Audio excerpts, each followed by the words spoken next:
আসসালামু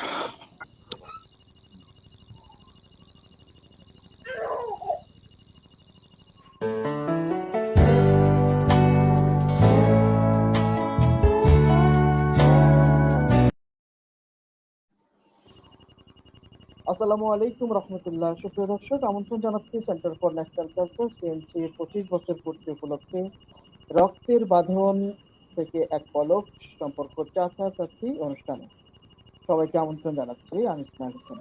সুপ্রিয় দর্শক, অনুষ্ঠানটি সরাসরি সম্প্রচারিত হচ্ছে সেন্টার ফর ন্যাশনাল কালচার সিএনসির ফেসবুক পেজ থেকে। আপনাদের প্রতি বিনীত অনুরোধ রইল, অনুষ্ঠানটি বেশি বেশি শেয়ার করে অপরকে দেখার সুযোগ করে দেবেন এবং কমেন্টের মাধ্যমে আমাদের সাথে যুক্ত হওয়ার জন্য আরেকবার আহ্বান করছি। আজকে আমাদের সাথে চাচা চাচি নিয়ে কথা বলার জন্য আমরা আমন্ত্রণ জানিয়েছি দুজন গুণী ব্যক্তিকে। একজন বিশিষ্ট কথা সাহিত্যিক, প্রবন্ধকার এবং সমাজকর্মী নাসিমুল বারী। আরেকজন আছেন নর্দার্ন ইউনিভার্সিটি বাংলাদেশের ইংরেজি বিভাগের সহকারী অধ্যাপক এবং বিভাগীয় প্রধান মোহাম্মদ জসিম উদ্দিন। এবং আমাদের সাথে যুক্ত আছেন সেন্টার ফর ন্যাশনাল কালচার সিএনসির সমিতি নির্বাহী পরিচালক কথা সাহিত্যিক মাহবুবুল হক। সবাইকে আমন্ত্রণ জানাচ্ছি আজকে লাইভ অনুষ্ঠানে। শুরুতেই আমরা শুভেচ্ছা কথা শুনবো। শুভেচ্ছা কথা রাখার জন্য বিশেষভাবে অনুরোধ করছি centre for National culture CNC এর নির্বাহী পরিচালক কথা সাহিত্যিক মাহবুবুল হক স্যারকে। আসসালামু আলাইকুম। রাব্বি ইশরাহ লি সাদরি ওয়া ইয়াসসির লি আমরি ওয়াহলুল উকদাতাম মিন লিসানি ইয়াফকাহু কওলি। রাব্বি জিদনি ইলমান। বন্ধুগণ, যে যেখানে বসে আমাদের এই ছোট্ট ক্ষুদ্র অকিঞ্চিতকর না কিঞ্চিতকর, কোনটা ঠিক? কিঞ্চিতকর অনুষ্ঠানটি অবলোকন করছেন, তাদের সবাইকে শ্রদ্ধা, ভালোবাসা এবং শুভেচ্ছা। আজকে অনুষ্ঠানে আছেন আমার নাতি নাসিম, আমার দাদা, এই যে আমার দাদা সাহিত্যিক, কথা সাহিত্যিক নাসিমুল বারী, আর আমার নাতি আছেন এখানে মোহাম্মদ জসিম উদ্দিন। দুজনেই মানে সব দিক থেকে আমার বড়, জ্ঞানে, বিজ্ঞানে, চিন্তায়, চেতনায়, বিশ্বাসে, সব দিক থেকে মহান আল্লাহর অনুগ্রহে আমাদের বড়। শুধু আমার বড় নয়, আমাদের দেশেরই মানে উঁচু মানের মানুষ। তারা কাজ করছেন নিজের পরিবারের জন্য, সমাজের জন্য, দেশের জন্য, সামগ্রিকভাবে আমাদের এই ছোট্ট পৃথিবীর জন্য। তাদের জন্য দোয়া করবেন, দোয়া প্রার্থনা করছি সবার কাছে। যারা আজকে দেখতে পাচ্ছেন না, তাদেরকে আমরা আগাম শুভেচ্ছা জানাচ্ছি, ভালোবাসা, শ্রদ্ধা জানাচ্ছি। বিষয়টি একটু নতুন। আমাকে কেউ কেউ বলেছেন হাসতে হাসতে যে আপনি বুঝি আর কোনো সাবজেক্ট খুঁজে পান না। ঘটনাটা অনেকটা এরকমই, কারণ যেটাই দেখি যে না হয়ে যাচ্ছে, সারা পৃথিবীতে হয়ে যাচ্ছে। সারা পৃথিবীতে এখনো হয় নাই চাচা দিবস, কিন্তু এখনো ওই যে জাতিসংঘ খুঁজে পায় নাই এখনো। হ্যাঁ, এখন যদি পায় আর কি আমাদের এখান থেকে। এটাই হলো আমার নিয়ত, যে ওনারা তো এখনো নাকি 365 দিনের মধ্যে এখনো নাকি কিছু দিবস বাকি আছে। তো ওই খুঁজে খুঁজে আমি বের করলাম, মানে দীর্ঘ গবেষণা করে আর কি, যে চাচা চাচির উপরে তো ওরা কোনো দিবস করেনি এ পর্যন্ত। তো আমরা দোয়া করছি যেন জাতিসংঘ এই দিবসটা আল্লাহ যেন মেহরবানি করে এটা কবুল করে নেন। কারণ চাচা একটা বিরাট ব্যাপার, তাই না? চাচা আমাদের পিতার ভাই। হ্যাঁ, আমাদের পিতার বড় ভাই, আমাদের পিতার ছোট ভাই, মেজ ভাই, সেজ ভাই। হ্যাঁ, আমাদের পিতারা কিন্তু চাচাদেরকে নিয়ে, তাদের ভাইদেরকে নিয়ে সবসময় গর্ব অনুভব করেন, সবসময় পাশাপাশি রাখার চেষ্টা করেন। অনেক সময় ব্যতিক্রম তো সব জায়গায় হয়, ব্যতিক্রম তো স্বামী স্ত্রীতে হয়, ছেলে মেয়ে হয়, তাই না? ব্যতিক্রম সব জায়গায় আছে। হ্যাঁ, এই exception does not make law. চাচা তো চাচাই, চাচার কত নাম, অনেক নাম। হ্যাঁ, চাচা আব্বা, চাচা বাবা, বড় বড় চাচা, ছোট চাচা, আবার কোন কোন জায়গায় জেঠা, হ্যাঁ জেঠি, নামের কোনো শেষ নাই। যদি চাচা যদি স্মরণীয় বরণীয়ই না হতেন, তাহলে কি এত নাম হতো? আমি আর কথা বাড়াই না, কারণ দুইজন খুব ভালো বক্তা আছেন, যাদের কাছ থেকে আমরা নতুন নতুন কথা শুনবো। আমার কাছে তো আছে পচা পচা কথা, পুরনো কথা। সুতরাং আপনাদের সবাইকে আবারও শুভেচ্ছা, ভালোবাসা জানিয়ে আমি অনুষ্ঠান শুরু করার জন্য আমার ভাই, ছোট ভাই ইসমাইল হোসেনকে অনুরোধ জানাচ্ছি। জি, অসংখ্য ধন্যবাদ জানাচ্ছি স্যারকে খুব সুন্দর কথার মধ্যে দিয়ে শুরু করে দেওয়ার জন্য। সুপ্রিয় দর্শক, আমরা জানি যে বাংলা সাহিত্যে বলেন আর যেখানে যে সাহিত্যেই বলেন না কেন, কোনো সাহিত্যেই চাচা চাচিকে নিয়ে লেখালেখি হয়েছে বলে আমার কাছে মনে হয় না। মামাকে নিয়ে কিছু কিছু লেখা হয়েছে, হ্যাঁ, নানা নানিকে নিয়ে লেখা হয়েছে, বাবা মাকে নিয়ে তো অসংখ্য লেখা আছে, কোনো সমস্যা নেই। কিন্তু চাচা চাচিকে নিয়ে লেখা আমি খুব বেশি পাইনি। ফরিদুর রাজা সাগরের সম্ভবত আমি একটা ছোট চাচ্ছু পড়েছি, যেটা নিয়ে ধারাবাহিক সিরিজ তৈরি হয়েছে চ্যানেল আইতে। তাছাড়া উল্লেখযোগ্য তেমন কোনো প্রবন্ধ কিংবা তেমন কোনো গল্প উপন্যাস আমরা পাই না চাচা চাচিকে নিয়ে। তো আমাদের কাছে মনে হচ্ছে যে এটা একটা ইউনিক একটা ব্যাপার যেটা সিএনসি আয়োজন করতে চলেছে, যে আয়োজন করেছে। আমরা কথা শুনবো আহ আজকের সম্মানিত মেহমান, আমাদের শুরুতেই কথা শুনবো আমাদের আজকের মেহমান মোহাম্মদ জসিম উদ্দিন স্যারের কাছ থেকে। কথা রাখার জন্য বিশেষভাবে অনুরোধ করছি। নর্দার্ন ইউনিভার্সিটি বাংলাদেশের ইংরেজি বিভাগের সহকারী অধ্যাপক এবং বিভাগীয় প্রধান মোহাম্মদ জসিম উদ্দিন স্যার। আসসালামু আলাইকুম। ওয়ালাইকুম সালাম। সিএনসি পরিবার আজকের এই সুন্দর মহতী অনুষ্ঠানে আমাকে আমন্ত্রণ জানানোর জন্য আল্লাহর কাছে সিএনসি পরিবারের জন্য দোয়া করি, যেন সুন্দর সুন্দর অনুষ্ঠান ভবিষ্যতে উপস্থাপন করতে পারেন, জাতিকে উপহার দিতে পারেন এবং জাতির কাছে এর যে আহ্বান, সেই আহ্বান কানে পৌঁছে দিয়ে একটা পরিবর্তনশীল সমাজ, সুস্থ ধারার সমাজ যাতে গড়ে উঠতে পারেন, এই কামনা সবসময় করি। আজকে অপ্রত্যাশিতভাবে যখন আমন্ত্রণ পাই তখন শত ব্যস্ততার মধ্যেও হঠাৎ করে একটি কথা মনে আসে যে মাহবুব ভাইকে ভাইটাকে হয়তো চাচা ডাকলেই মনে হয় সবচেয়ে ভালো হতো, কিন্তু আজকে অনুষ্ঠানের শুরুতে তিনি নাতি বানিয়ে দেওয়ার কারণে আর চাচা ডাকার কোনো জায়গাটি থাকলো না আর কি, এই জায়গাটি বন্ধ হয়ে গেল। তারপরেও ওনাকে অভিনন্দন জানাচ্ছি ওনার সুন্দর উপস্থাপন এবং সাবলীল ইচ্ছা প্রকাশের জন্য। তবে একটি জায়গায় আমি শুধু কবুল বলতে পারিনি বা আমি বলতে পারিনি চাচা দিবস গ্রহণ করুক, কারণ আমি চাই না যে চাচা চাচি বা বাবা মাকে নিয়ে দিন সর্বস্ব কোনো দিবস আসলে আমরা উদযাপন করি। আমি চাই যে রক্তের যে বাঁধন, রক্তের যে বন্ধন, এটি সবসময় টিকে থাকুক, কারণ আমি আমার আলোচনায় সেদিকে যাব। উপস্থাপককে আমি অবশ্যই ধন্যবাদ জানাই, তিনি একটি আক্ষেপ করে করে বললেন যে বাংলা সাহিত্যে খুব বেশি একটি আমরা চাচাকে বা চাচিকে নির্ভর করে কোনো কাহিনী গড়ে ওঠেনি ফরিদুর রাজা সাগর সাহেবের ছাড়াও। তারপর আমরা বলি যে নানান ভাবে স্যাটায়ার তৈরি হয়েছে, পোস্ট কলোনিয়াল লিটারেচার তৈরি হয়েছে, এটা আমাদেরকে মানতে হবে। আবার ইসলামিক যে ইতিহাস, সেই ইতিহাসে কিন্তু চাচাদেরকে যে গুরুত্ব দেওয়া আছে সেটিও আমরা জানি। যেমন হচ্ছে আঙ্কেল স্টম কেভিন, এই বিখ্যাত রাইটিংটা আঙ্কেল দিয়েই আসলে শুরু, সেখানে যদিও এটা পোস্ট কলোনিয়াল বা কলোনিয়াল টেন্ডেন্সি সেটাকে প্রকাশ করার জন্য তৈরি হয়েছে, কিন্তু সেখানে আঙ্কেল শব্দটি অনেকভাবে জড়িত আছে। সে আঙ্কেলের মধ্যেই মানুষের রক্তের যে বন্ধন সেটি স্পষ্টত প্রকাশ পেয়েছে। আমরা জানি যে চাচা কাহিনী এটি একটি স্যাটায়ার মূলক বাংলা সাহিত্যে ধারাবাহিক প্রবন্ধ ছিল। সেই চাচা কাহিনীও বাংলা সাহিত্যে খুব বিখ্যাত হয়ে গেছে। সেটি আমরা হয়তো বর্তমানে খুব বেশি একটু উচ্চারিত হয় না সময়ের প্রেক্ষাপটের কারণে, এবং সময়ের কারণে যদি সে সত্য উচ্চারণ করি তাহলে হয়তো আমার নিজেরই কণ্ঠ রুদ্ধ হয়ে যাবে বলেই সম্ভবত সেটিকে এই প্রজন্মকে বা আগামী প্রজন্মের কাছে আমরা তুলে ধরতে পারছি না। আবার ভিন্নভাবে যদি আমরা একটু কথা বলে থাকি যে রাসূল সাল্লাল্লাহু আলাইহি ওয়াসাল্লামের যে চাচা আমির হামজার কথা যদি আমরা জানি, ইতিহাসের আলোকে প্রতিটি পরতে পরতে কিন্তু সেই বিষয়টি, সেই সাফল্য গাথা এবং তার যে বীরত্ব গাথা, সেটিও কিন্তু লিপিবদ্ধ আছে। সুতরাং আমরা যদি বলে থাকি যে আসলে একেবারেই লিখিত নেই, তাহলেও একটু ভিন্নভাবে আমরা সেটাকে দেখতে হবে।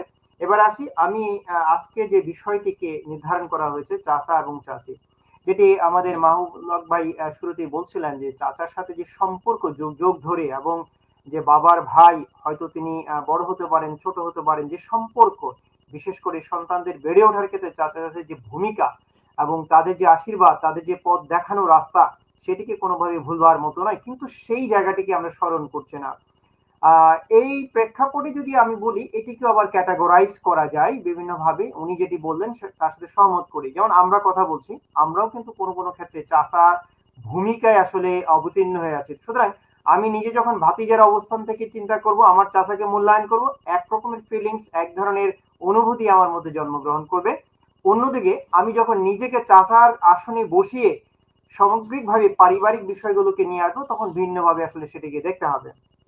এবার আসি, আমি সরাসরি চলে যাই আমার চাচার সম্পর্কে।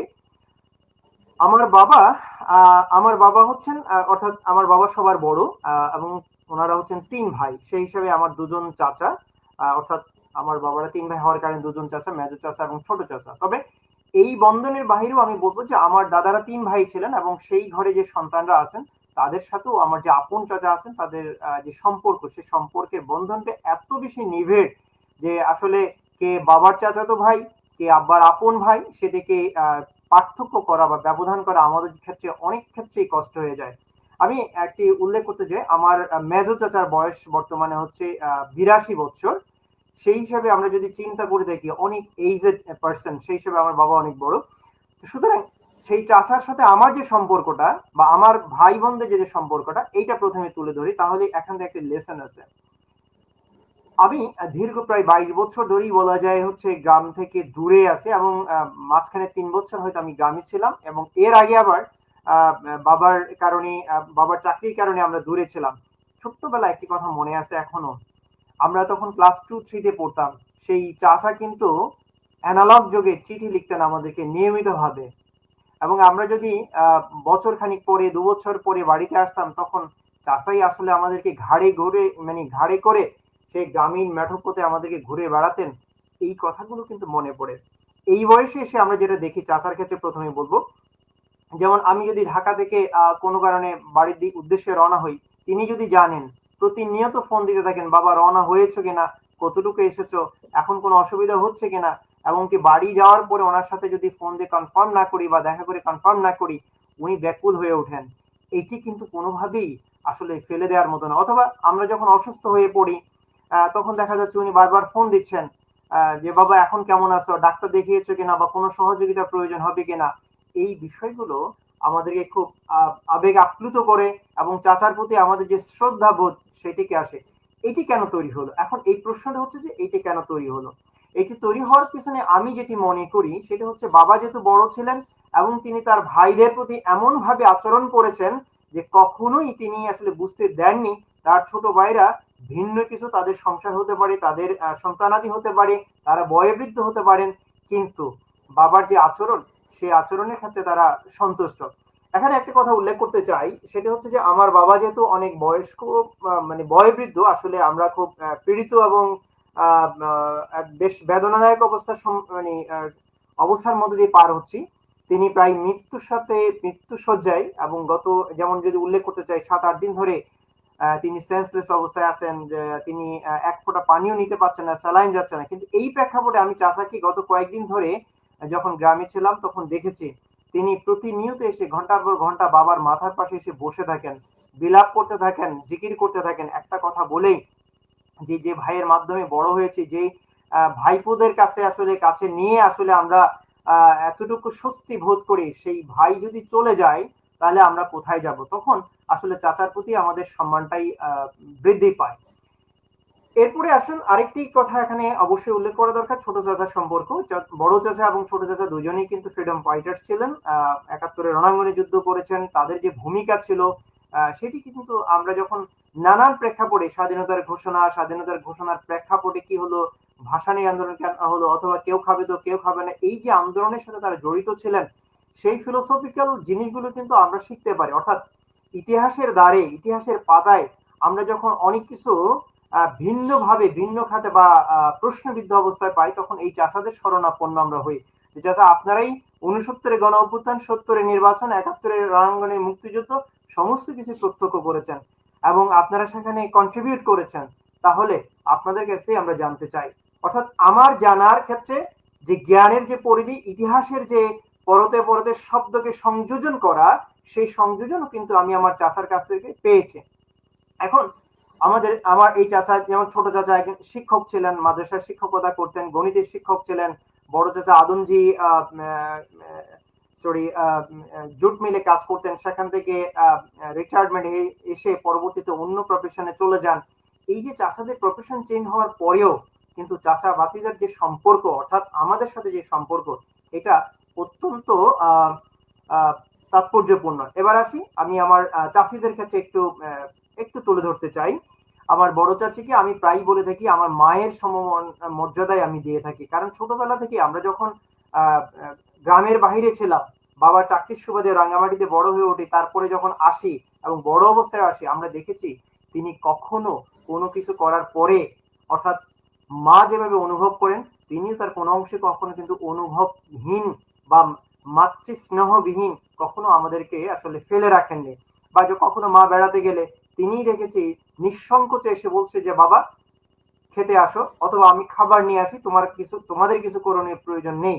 ইভেন কি আমাদের অসুস্থতা হলে মা যখন দিক বিদিক ছুটাছুটি করতেন, তখন তাকেও দেখেছি মানে আমাদের পাশে এসে দাঁড়ানোর জন্য।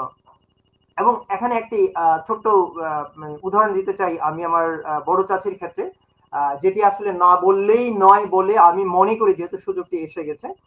আমি একবার তখন অনার্স কমপ্লিট করে মাস্টার্স কমপ্লিট করা হয়নি, খুব শখের বসে আসলে প্রাইমারি হেডমাস্টারের জন্য পরীক্ষা দিয়ে দেই।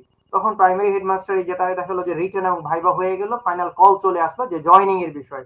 আমি তখন মাস্টার্স কমপ্লিট করিনি, আমি আগেই বলেছি। আমি সোজা সেই অ্যাপয়েন্টমেন্ট লেটার নেওয়ার জন্য বাড়িতে চলে গেলাম। তখন আমার এই চাচি প্রথমে বলল যে বাবা তোমার জন্য কিন্তু এই প্রাইমারি স্কুল না, তোমার জন্য আর বড় কিছু অপেক্ষা করছে, সুতরাং তোমার এখানে জয়েন করার কিছু নেই। সেদিন আর কোনোভাবেই জয়েনিং এর জন্য চিন্তাও করিনি, সোজা আবার চলে আসি। দ্বিতীয়তবার আরেকবার হচ্ছে যে পুলিশের যে ইন্সপেক্টর পদে যখন পরীক্ষা দিয়ে আসলাম, তখন ভালো হলো, বললাম যে চাচি এই অবস্থা। তিনি বললেন যে বাবা এই প্রফেশনে না যাওয়াই তোমার জন্য ভালো, কারণ হচ্ছে যে এখানে গিয়ে তোমার যে আদর্শ, তুমি যে চিন্তা চেতনার মধ্যে থাকো, সেখানেও তুমি কিন্তু নিজেকে ধরে রাখতে পারবে কিনা শঙ্কিত আমরা।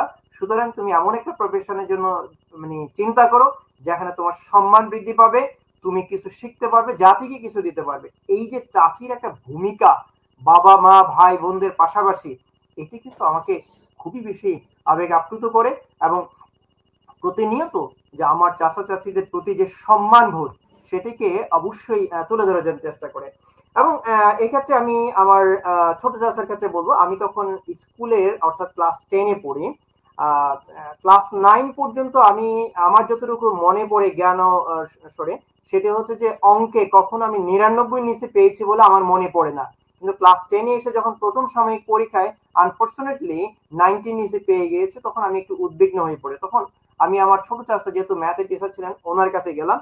উনি আমাকে একটা কথাই বললেন যে বাবা তোমাকে পড়ানোর ইচ্ছা আমার নেই, আমি তোমাকে এমন একজনের কাছে পাঠাবো যে তোমাকে হাতে কলমে তোমার ল্যাকিংস গুলোকে শিখিয়ে দেবে, মানে উত্তরণ করে সলভ করে দেবে, তুমি সেখান থেকে অনেক কিছু শিখতে পারবে। এবং সেই ভাই শরীফ ভাইয়ের কাছে যখন আমি গেলাম, আমি মানে বেশ মজার সাথে বলতে চাই, উইদিন 1 মান্থের মধ্যে আমার জেনারেল ম্যাথ এবং হায়ার ম্যাথ শরীফ ভাই আমাকে সেটি শেষ করে দিলেন। শুধু একটা কথাই বললেন যে তোমার এখন হাতে স্কোপ আছে, তোমার চাচা আমার শিক্ষক, সুতরাং আমি চাই সেই চাচাকে আমি কখনো কোনো কিছু দিতে পারিনি, চাচা যেহেতু তোমাকে আমার কাছে পাঠিয়েছে, সুতরাং আমি তোমাকে সেই ম্যাথ শেখাতে চাই। এই যে একটি মজার বিষয়, এবং আমি শিখলাম, এবং সেখান থেকে আপনাদের একটি নতুন তথ্য আমি দিয়ে রাখতে চাই। আমি ইংরেজি অনার্স মাস্টার্স এর পাশাপাশি আসলে জাতীয় বিশ্ববিদ্যালয় থেকে এই গণিতও আমার উচ্চতর ডিগ্রি আমার নেওয়া হয়ে গেছে, সুতরাং তাছার সেই উদ্বুদ্ধকরণের কারণে। সুতরাং আমার জীবনে এই যে প্রাপ্তি, এই যে জিনিসগুলো অর্জন, এগুলো কোনো না কোনো ভাবে আমার চাচাদের জন্য এসেছে। আর ছোট্ট আরেকটু করে বলতে চাই, আমার বাকি যে চাচারা আছেন, অর্থাৎ বাবার যে চাচাতো ভাইদের কথা আমি শুরুতেই বলেছিলাম, তাদের ক্ষেত্রে আমাদের সম্পর্কটা হচ্ছে অনেকটা বন্ধুর মতো। যখন তারা কোনো একটা প্রয়োজন অনুভব করেন, আমি অনুভব করি, একেবারে নিঃসংকোচে আমরা বন্ধুর মতো করে ফোন করি, অথবা তাদের কাছে পরামর্শের জন্য যাই, সাহায্যের জন্য যাই। তারা কিন্তু সহাস্যে আমাদেরকে বুকে আগলে নিয়ে নিজের সন্তানের মতো করেই সবসময় পরামর্শ দিয়ে থাকেন। এই যে পারিবারিক বন্ধন, এই বন্ধনগুলোর জন্য যে জিনিসটি প্রথমত প্রয়োজন আমি মনে করি, সেটি হচ্ছে সুশিক্ষা, পারিবারিক শিক্ষা, এবং নিজেদের মধ্যে কখনো প্রাপ্তি অপ্রাপ্তির হিসাব নিকাশ না করে কেবলমাত্র রক্তের যে সম্পর্ক আছে সেখান থেকে যদি শ্রদ্ধাবোধ আমরা করতে পারি, তখনই কেবলমাত্র এটিকে আসলে বেশ অনেক দূর আমরা এগিয়ে নিতে পারবো বলেই আমি মনে করি। এটুকুই ছিল আমার প্রাথমিক আলোচনা। এরপরে যদি কোনো প্রশ্ন আসে, আমি ইনশাল্লাহ সেগুলোকে অবশ্যই জবাব দেওয়ার চেষ্টা করব। এই বলে আমি আমার প্রাথমিক আলোচনা এখানে শেষ করছি। ধন্যবাদ। ধন্যবাদ। মাহমুদুল হক স্যার, কোনো প্রশ্ন আছে কিনা? জি, আমার মনে হয় দুজনেই ইয়ে করে পরে আমরা প্রশ্ন করব। হ্যাঁ, তারা যে কথাগুলো এর ইতিমধ্যে মনে রেখেছেন সেগুলো হয়ে যাক, এরপরে প্রশ্ন করা যাবে ইনশাল্লাহ। এখন ইয়েকে আমাদের দাদা ভাইকে আসতে বলো, কথা জি সাহিত্যিক, কথা জি জি শিল্পী। এবার, অসংখ্য ধন্যবাদ জানাচ্ছি মোহাম্মদ জসিম-উদ্দিন স্যারকে। খুব সুন্দরভাবে আসলে চাচা চাচিদের সম্পর্কে যে মানে চাচা মামাদের সাথে খুব ভালো সম্পর্ক হয় সাধারণত, কারণ মামাদের সাথে খুব বেশি দিন দেখা সাক্ষাৎ খুব কম হয়, কিন্তু চাচাদের সাথে সম্পর্ক সব পরিবারের কিন্তু সমান হয় না। অনেক পরিবারে অনেক রকম সম্পর্ক থাকে। যাক আলহামদুলিল্লাহ, আপনি সৌভাগ্যদের মধ্যে একজন। রাইট। জি, আমরা এবার কথা শুনবো বিশিষ্ট কথা সাহিত্যিক, প্রবন্ধকার, সমাজকর্মী নাসিমুল বারী ভাইয়ের কাছ থেকে। আসসালামু আলাইকুম। সিএনসি আয়োজিত 25 বছর পূর্তির এই লাইভ অনুষ্ঠান, চাচা ও চাচিকে নিয়ে যে অনুষ্ঠান, আসলে একটা চমৎকার এবং ভিন্নধর্মী উপস্থাপনা। আসলে আমরা অনেক লাইভ অনুষ্ঠান দেখছি, অনেক মানে সম্পর্কের বিষয়গুলোতে চাচা চাচিকে নিয়ে এইভাবে অনুষ্ঠান। কালকে যখন মাহবুব ভাই আমাকে নিজে বললেন, আমার কাছে খুব মানে অন্যরকম লাগলো, না এটা করা যেতে পারে এবং এটা আলোচনার বিষয় আসতে পারে। এই আলোচনার বিষয়টা কেন আসতে পারে, পরবর্তীতে আমি যেটা ভাবলাম যে আমাদের বিশ্বাস এবং আমাদের যে বিশ্বাসের উপর ভিত্তি করে আমরা আজকে এখানে আসছি, সেই বিশ্বাসের যিনি নেতা হযরত মুহাম্মদ সাল্লাল্লাহু আলাইহি ওয়াসাল্লামও কিন্তু চাচার কাছেই প্রতিপালিত হয়েছিল। অতএব চাচা সম্পর্কটা শুধু আমাদের মানে আত্মিক না, আধ্যাত্মিক একটা সম্পর্কের সাথে জড়িত চাচাটা, আমি সেভাবেই মনে করি। এবং সেই কারণেই চাচা সম্পর্কটা নিয়ে আমরা অনেক কিছু আগাতে পারি, অনেক কিছু কথা বলতে পারি। কিন্তু চাচাকে নিয়ে যে কাহিনী বলা হয় যে খুব বেশি হয়নি, এটা ঠিক। চাচা কাহিনী আছে কথা মুস্তফা আলীর চাচা কাহিনী আছে। এছাড়াও সৈয়দ মুস্তফা আলী। সৈয়দ মুস্তফা আলী তার চাচা কাহিনী আছে। এছাড়া ভারত থেকেও 80 বা 90 দশকের দিকে প্রাণ নামে এক ভদ্রলোকের কার্টুন সিরিজ ছিল চাচা কাহিনী। ঠিক তেমনি ভাবে আমাদের ফরিদুর রাজা সাগর তো আছেই, উনিও লিখছেন, ওনারও বিশাল বড় বই আছে চাচা কাহিনী নিয়ে, এবং এটা ধারাবাহিকভাবে চলচ্চিত্র হচ্ছে। তো এটি কম, অন্য ক্ষেত্রে মামাদের নিয়ে যত বেশি আছে আমাদের সমাজে সাহিত্যে, কিন্তু চাচাদের নিয়ে সেই তুলনা নাই। তো আলহামদুলিল্লাহ, আমি আমার লেখায় মামার তুলনায় চাচাকে আমি প্রাধান্য দিছি অনেক বেশি, এবং চাচা নিয়ে আমার অনেকগুলো গল্প আছে, অনেক কাহিনীতে আছে, এবং সরাসরি চাচাকে নিয়েও আমার অনেক গল্প আছে। এই গল্পগুলো আমি মূলত আমার চাচা এবং চাচাদের ভাবকে, তাদের উপস্থাপনকে আমার নেপথ্যে রেখে আমি কিন্তু লিখছি। চাচাকে নিয়ে এই হলো সার্বিকভাবে চাচাকে নিয়ে কাহিনী আমাদের সাহিত্যে, আমাদের ব্যক্তি, এবং যেটা বলছেন মাহবুব ভাই যে আমাদের আন্তর্জাতিকভাবে যে চাচা কাহিনী নিয়ে কোনো বিশ্ব দিবস নাই, এগুলো হয়তো নাই। আমরা বলি যে চাচাকে নিয়ে পারিবারিক বেশি প্রাধান্য দিই, যে মায়ের দিক থেকে বেশি, বাবার দিক থেকে মতোই, বিকল্প বাবা। আবার কোনো কোনো ক্ষেত্রে দেখা যায় চাচার কাছেই সবচেয়ে বেশি অসম্পর্ক, অর্থাৎ বৈশ্বিক সম্পর্কের দিকে চলে গেলে সেখানে চাচা হয়ে যান সবচেয়ে বড় শত্রু জায়গাটা। কিন্তু সেই জায়গার তুলনায় চাচাদের আনন্দের জায়গা, ভূমিকার জায়গাটা আমি পাইছি বেশি আমার পারিবারিক জীবনে, আমাদের বংশগত জীবনে। আমাদের চাচাদের সাথে সম্পর্কটা খুব নিবিড়, এবং যেটা জসিম ভাই বলছেন ঠিক ওনার মতোই অনেকটা কাছাকাছি। ওনার যেমন 2 চাচা, আমারও 2 চাচা। আমার দাদারা 7 ভাই, 7 ভাইয়ের ঘরে 17 জন চাচা এবং 17 জন ফুফু। তাদের সাথে এখন পর্যন্ত আমাদের যে সম্পর্ক, কখনো কখনো এখনো অনেকে চিহ্নিত করতে পারে নাকি আমার আপন চাচা নাকি আমার চাচার চাচাতো চাচাতো ভাই, অর্থাৎ আব্বার চাচাতো ভাইয়ের ছেলে। আমাদের সাথে এইভাবে সম্পর্ক। এবং আমি ইতিমধ্যে একটা বংশতালিকা করছি আমাদের, সেখানে আমার একদম পূর্বতন, আমার ঊর্ধ্বতন পূর্বপুরুষ পঞ্চম পুরুষ যিনি, ওনাকে পাইছি। ওনার পর থেকে আমাদের পর্যন্ত প্রায় 200 থেকে 250 জনের তালিকা সব আমার কাছে আছে সম্পৃক্ত। সেইখানে দেখা যায় যে এই চাচাদের সম্পর্কগুলো আমাদের মধ্যে খুব বিরাজমান। এরপর আসি আমার ব্যক্তিগত জীবনে। আমার 2 চাচা, আমার বড় চাচা, আমার আব্বা সবার বড়, আমার কোনো ফুফু নেই। বড় চাচা প্রাইমারি স্কুলের প্রধান শিক্ষক ছিলেন, উনি গ্রামে থাকতেন। আর আমরা ছোট থেকেই শহর কেন্দ্রিক, আমি ঢাকায় জন্ম, আজিমপুরেই জন্ম। আমরা 6 ভাই বোন, সবারই জন্ম আজিমপুরে। আমি শুধু স্বাধীনতা যুদ্ধকালীন সময় গ্রামে গেছি, এবং সেই কারণে আমার গ্রামের সাথে তার সম্পর্ক। এর আগেও আমি গ্রামে যেতাম খুব অল্প, মানে ছোটবেলায়, কারণ আমার আম্মা গ্রামে থাকতেন আমার দাদির জন্য। উনি ঢাকায় থাকেননি। আমরা স্বাধীনতার পর ঢাকা শহরে আসছি। যদিও আমার জন্ম ঢাকায়, আমার পড়াশোনা ঢাকায়, গ্রামেও ছিল, আমার প্রথম পাঠশালা গ্রামেও।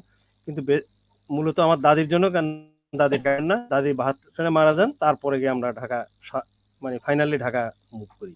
এর এক পর্যন্ত আমি ভাসমান ছিলাম, কখনো ঢাকায় কখনো গ্রামে। তো সেই ক্ষেত্রেগুলো আমি সবচেয়ে বড় সান্নিধ্য পাইছি আমার ছোট চাচার। উনি এক প্রকার আমার আদর্শই বলা যায়। ওনার সাধারণ জ্ঞানের বহরটা ছিল অত্যন্ত বেশি, এবং কোনো কারণে উনি এবং আমি একই স্কুলের শিক্ষার্থী ছিলাম, অর্থাৎ ঢাকার ওয়েস্টার্ন স্কুল থেকে। আমার আব্বা ছোটবেলা আমার চাচাকে ঢাকায় নিয়ে আসছেন, এই স্কুল থেকে উনি পড়ছেন। পরবর্তীতে উনি ওনার অন্য লাইফে চলে গেছেন, ব্যবসায়িক জীবনে আলাদা ছিলেন। তো এই সব মিলে ওনার কাছে ছিলাম। আমার কাছে মনে হইতো যে উনাকে যে কোনো প্রশ্ন আমি জিজ্ঞেস করতাম, প্রায় দেখতাম উনি এইভাবে কাছাকাছি উনি বলে দিতেন। আজকালকার যুগের মতো যেমন নেট নাই, তারপর ওনার যে নলেজটা ছিল। এবং উনি সবচেয়ে বেশি হয়েছে উনি অনেক পত্রিকা পড়তেন, এবং সেই ৭২-৭৩ সনে আমি দেখতাম উনি গণকণ্ঠ, আজাদ পড়তেন। এই সব কারণে আমার চাচার সাথে সম্পর্কটা খুব নিবিড় ছিল। এবং উনি আমাদেরকে, আমার ছোটবেলায় বেশ কিছু ঘটনা আছে যেটা ভৌতিক ঘটনা, অর্থাৎ উনি আবার মাছ ধরতেন, মাছ শিকার করতে পারতেন ভালো। উনি রাতের বেলা মাছ ধরতে যেতেন, বিশেষ করে যেটা আমরা বলি টেটা দিয়ে মাছ ধরা, উনার এটা খুব বড় শখ। উনি প্রায় রাত্রেবেলায় এগুলি বেরোতেন বর্ষাকালে। তাই মাঝে মাঝে আমি যদি গ্রামে থাকতাম আমাকে নিয়ে যেতেন, আমি খুব উৎসাহের সাথে যেতাম। তো এক সময় ওনাদের সাথে কোনো এক জায়গায় ওনাকে কেউ একজন ঢিল মারছে। উনি ভয় পান না, আমি খুব প্রচন্ড ভয় ছিলাম। উনি আবার আমাকে ভয় দেয় বলে এটা ভূত। এই যে ভূত বলছিল, পরবর্তীতে উনি বললেন যে না এটা ভূত না, ঠিকই দেখা গেল আরেক চাচা আমাদের। এই যে সম্পর্কগুলো, এবং উনি এইভাবে আমাকে খুব আনন্দ দিতেন, আমাদেরকে মজা করতেন। আরেকটা ঘটনা হলো আমার চাচার সাথে, যেটা বাংলাদেশের সাথে একটা সম্পর্ক। আমাদের গ্রামে কিন্তু একদিন আগে ঈদ হয়, এটা হয়তো আপনারা সবাই জানেন, অনেকে শুনেন। চাঁদপুরে আমাদের গ্রাম থেকে এটার উৎপত্তি, একদিন আগে ঈদ হওয়া। আমার চাচারা কিন্তু সব মানে, শুধুমাত্র আমার আব্বা মানেন না, বা আমরা মানি না, ঢাকায় থাকি। আমার ফ্যামিলিতে বর্তমানে আমার মেজো বোন, সেও মানে, কারণ সে ওই এলাকায় তাকে বিয়ে দেওয়া হয়েছে, এবং সে বা তার হাজবেন্ডরা ওটাও মানে। আমার চাচারাও মানে, ওই চাচার ছেলেরা এখনো মানে। তো উনি কিন্তু গ্রামে থাকলে কোরবানি ঈদের দিন করতেন কি, কোরবানি দিয়ে গোস্ত নিয়ে আসা পড়তেন আগের দিন। আমরা কিন্তু ঢাকা ঈদের আগের দিনে ওনার কোরবানির গোস্ত খেয়ে ফেলতাম। এটা আমাদের খুব আনন্দ দিতাম, খুব মজা পেতাম আমরা। এবং আমার আশেপাশে আত্মীয়জন বলতাম এই নেন কোরবানি গোস্ত। সবার চমকে যায়, কিভাবে কোরবানি হয়, এখনো আগের দিন কোরবানি গোস্ত। এই যে এটা ছিল, উনি অনেক প্রায় মানে দেখা যেত ১-২ বছর মিস যেত, প্রায় বছর উনি এই কাজটা করতেন। কোরবানি দিয়ে বিকেলবেলা চলে আসতেন ঢাকায় আমাদের জন্য। এই যে একটা আন্তরিকতা, এবং এই যে কষ্ট করেও যে আন্তরিকতা একটা আমাদেরকে দিতেন, এটা আমরা মাঝে মাঝে বলতাম যে এখন আপনার ছেলে মেয়ে হয়েছে, আপনি আসবেন না, আপনার মেয়ে জামাই আসছে। উনি বিয়ের পরও এই কাজগুলো করতেন। এরপরও এই যে আন্তরিকতা, এটা আসলে চাচা বলেই সম্পর্ক, কারণ চাচার সাথে বাবার সম্পর্ক, বাবা মানে আমার রক্তের সম্পর্ক। এই যে চাচা বাবা এবং এদের রক্ত, এই কারণটাই আজকে যে বিষয় রক্তের বাঁধন, সেই বাঁধনটাকে এখানেই নিয়ে আসছে আমাদেরকে, যে আমরা আসলে চাচাদেরকে নিয়ে যতটুকু না ভাবি, যতটুকু আমরা চাচাদেরকে কেউ কেউ মানে কিন্তু মনের দিক থেকে আমাদের কাছে আসে। আলোচনার শুরুতে মাহবুব ভাই বলছিলেন চাচার অনেক নাম, চাচার অনেক নাম আছে। জ্যাঠা যেটা নোয়াখালী অনেক জ্যাঠা, সেই হিসেবে আমি জ্যাঠা পাইনি, কারণ আমার বাবা, আমার দাদাদের ৭ ভাইয়ের মধ্যে আমার দাদা সবার বড়, আমার বাবা সবার বড়, আমি হলাম আমার এই জেনারেশন আমি সবার বড়, যার জন্য আমার ছেলেরাও যেমন জ্যাঠা পায় নাই, আমার বাবাও তেমন জ্যাঠা পায় নাই, আমিও জ্যাঠা পাইনি। জ্যাঠার দিক থেকে আমরা বঞ্চিত। কিন্তু আমি ঢাকায় জন্ম হয়ে ঢাকাবাসীদের সাথে আমার খুব ভালো সম্পর্ক, ঢাকায় যাকে বলা এক অরিজিন ঢাকা। এখানে এসে আমি একটা জিনিস লক্ষ্য করলাম, এরা কিন্তু বাবার বড় ভাইকে জ্যাঠা বলে না, এরা বলে বড় আব্বা। আমি প্রথম দিকে খটকা লাগতাম, কারণ আমার খুব কাছের একটা বন্ধু আছে, ওর ফ্যামিলিতে গেলে ওরা বলে বড় আব্বা। কি ব্যাপার বড় আব্বা, আব্বা বড় আব্বা। পরে জানলাম যে এটা ওরা, তখন ভাবলাম যে সেই বুঝি বলে কারণ খুব কাছে বলে, তার বাবা ছিল না এই জন্য বোধহয়। পরে দেখলাম যে না, অল ওভার ঢাকা শহরের, ঢাকায় যারা অরিজিন ঢাকায়, তারা কিন্তু এই কাজটা বলে বড় আব্বা, এবং বড় আব্বা বড় আম্মা এই কথাটা বলে। কিন্তু এটা আমাদের এদিক দিয়ে প্রচলিত না, আমরা জ্যাঠা চাচা এদিক থেকে আছি। তো সেদিক দিয়ে আমার জ্যাঠা নাই, কিন্তু আমার চাচা আছে। তবে আমার বড় চাচা যিনি, উনি প্রাইমারি শিক্ষক। উনি একটু ভিন্ন ছোট চাচাতে, উনি ছিলেন প্রচন্ড মেজাজি, প্রচন্ড আইডিওলজিক্যাল পার্সন। কিছু মানে প্রচন্ড নয়, অনেকটা আইডিওলজিক্যাল। আমার একবার মনে আছে, আমি যখন বোধহয় 3 বা 4 পড়ি, গ্রামে থাকি। তা আমাদের গ্রামের কোন একটা গাছে আমি হাঁটতে হাঁটতে একটা হাতের দা ছিল, কারো একজনের বেগুন গাছ একটা কেটে ফেলছিলাম, ওই দাদা এটা দেখে আমার চাচা কাছে বিচার দিছে, আমি তার বেগুন গাছটা কেটে ফেলছি। উনি কিছু বলছে, আমি তো ঘুরে ঘুরে সারাদিন টোটো করে ঘুরে বিকালের দিকে যখন বাসায় আসলাম, বাড়িতে ঘরে আসলাম, উনি প্রথমে জিজ্ঞেস করলো আমি মানে স্বাভাবিক ছোট বয়সে যেটা ভয়টা, আমি বলছি না আমি করি টরি নেই। উনি বলছে না করছস, উনি প্রমাণ দিয়ে গাছটা আমাদের এই যে গাছটা কে কাটা। এরপরে আর কথা নাই, উনি আমাকে প্রচন্ড মারলেন সেই গাছটা দিয়ে। এবং এইটার মাধ্যমে আমি যে শিক্ষাটা পেলাম যে আসলে মিথ্যা কথা যেমন অন্যায়গুলা করা যাবে না, এবং সচেতন থাকতাম যতদিন আমি গ্রামে ছিলাম, এগুলোর থেকে আমি যেন সচেতন থাকি। শুধু একদিন উনি মাঝে মাঝেই, সে সময় আমার ছোটবেলায় আমি দেখতাম গ্রামে কোনো কিছু হলে আমাকে, একবার গ্রামে সবাই কোথাও যেন এক মেলার মতো গেছে, উনি আমাকে যেতে দেবেন না। কেন? মেলায় গেলে জুয়া খেলা হয়। আমি তখন এই শব্দটা তখন শুনি, তখন বোধহয় আমি সম্ভবত তৃতীয় পড়ি। উনি যেতে দিবেন না, পরে যেতে দিলেন, অনেকের সাথে যাব, আরেক চাচার জিম্মায় দিলেন, যিনি হয়তো আমার থেকে বয়স একটু বড়, ওনাদেরই চাচতো ভাই। এই যে চাচা, যদি ওনার সাথে আমার আত্মিক সম্পর্কটা খুব বেশি গড়ে ওঠেনি, এক তো গ্রামে ছিলেন, আমি গ্রামে থাকতাম না, আর দূরত্ব ওনাকে আমাকে ভয় ছিল, ভীতি ছিল, এবং ওনার প্রতি আমার যে সম্মানটা ছিল যে ওনার কাছে গেলে অন্যায় বা অশোভন বা অন্য কিছু করা যাবে না, যেটা আমি ছোট চাচার সাথে অনেক সময় মজা করতে পারতাম, দুষ্টামি করতে পারতাম, ওইটা বড় চাচার কাছে খাটতো না। উনি ছিলেন খুব রাশভারী মানুষ, প্রধান শিক্ষক মানুষ। আবার উনি মাঝে মাঝে করে উনি যখন বসতেন কথা বলতেন, উনি ঐতিহাসিক কথাগুলো বলতেন, আমাদের পারিবারিক ইতিহাস, পারিবারিক ঐতিহ্য, আমার গ্রামের সেই পুরনো কথা, এত এত পুরনো কথা যেটা অনেকেই জানতো না, কিন্তু উনি জানতেন। কোথায় জানতেন অবশ্য কখনোই খুঁজিনি ওনার থেকে, জানতে চাইনি, কিন্তু উনি জানতেন। এই যে ব্যাপারগুলো ছিল, এক একজন এক এক দিক হলো, তাদের সাথে আমাদের সম্পর্ক ছিল। চাচার সাথে সম্পর্ক নাই, হ্যাঁ চাচারা এখন নেই, দুজনে একজনও নেই, আমার আব্বাও নেই। এখন আমি কিন্তু খুব ফিল করি আমার চাচাদের সাথে, আমার ছেলে মেয়েদের সাথে বলি চাচারা এমন ছিল, কিন্তু সেই চাচাতো ভাইদের সাথে আমাদের সম্পর্কটা খুব খুব নিবিড়। যে বড় চাচা এত কঠিন অবস্থানে আছেন, মানে ছিলেন, দাঁতের দূর ছিলেন, কিন্তু তাই বলে তার ফ্যামিলির সাথে আমরা দূরত্ব তা নয়। আমি যখন 2019 সালে হজে যাই, সেই চাচার ছেলেটা, দ্বিতীয় ছেলেটা, দুই ছেলে রিয়াদ থাকতো, রিয়াদে চাকরি করে এখনো, সেই রিয়াদ থেকে আমার সাথে দেখা করতে আসছে, এবং যে মানে আসার সাথে মক্কা সৌদি আরব ঢোকার সাথে সাথে সে আমার বললো ভাই আপনি কোন ফোন নিছেন, আমি ফোন যেটা নিছি সেখানে সে আমাকে 74 রিয়াল লোড করে দিলেন, যাতে আমি 28 দিন চলতে পারি সব ধরনের সুবিধা নিয়ে। এই যে করে দিলাম, সেই টাকাটা আমি সাধলাম, সে নিল না, এবং সে আমার দেখা করতে আসে যে পরিমাণ খরচ করলো, এতে যে আমাদের আন্তরিকতা, আসলে এটা মানে মূল্যায়ন করা খুব কঠিন। আরেক চাচতো ভাই, ছোট চাচার ছেলে বা ছোট চাচার ছেলে, তারা তো অনেকটা আমাকেই মনে করে এখন তাদের গার্জিয়ান আমি, তাদের পারিবারিক বিয়ে শাদী সবকিছুর ব্যাপারে। এই যে পারিবারিক সম্পর্ক, তারা কিন্তু চাচতো ভাই আমার। এই ধরনের সম্পর্কটা শুধুমাত্র রক্তের কারণে আমি মনে করি হচ্ছে। এবার আসি চাচার পরের জেনারেশন, চাচি, আমার বড় চাচি ঠিক চাচার মতোই ছিলেন, উনিও খুব কথায় পটু ছিলেন। ওনার সাথে কথায় পেরে ওঠা খুব কঠিন। আমাদের গ্রামে বা আমাদের বাড়িতে, পুরো বাড়িতে ওনার সাথে কেউ কথা পারতেন না। এই দিকটা উনি খুব ফেমাস। আমি চাচিকে মাঝে বলতাম, চাচি, চাচিতে বলতাম না, চাচি আম্মা বলতাম, চাচি আম্মা আপনার মনে উকালতি পড়া উচিত ছিল। উনি হাসতেন, দেখো বাবা, তোর দ্বারা না তো আমার পড়াই নাই, কৌশল তার ভাবে জানেন, উনি সবকিছুকে ওনার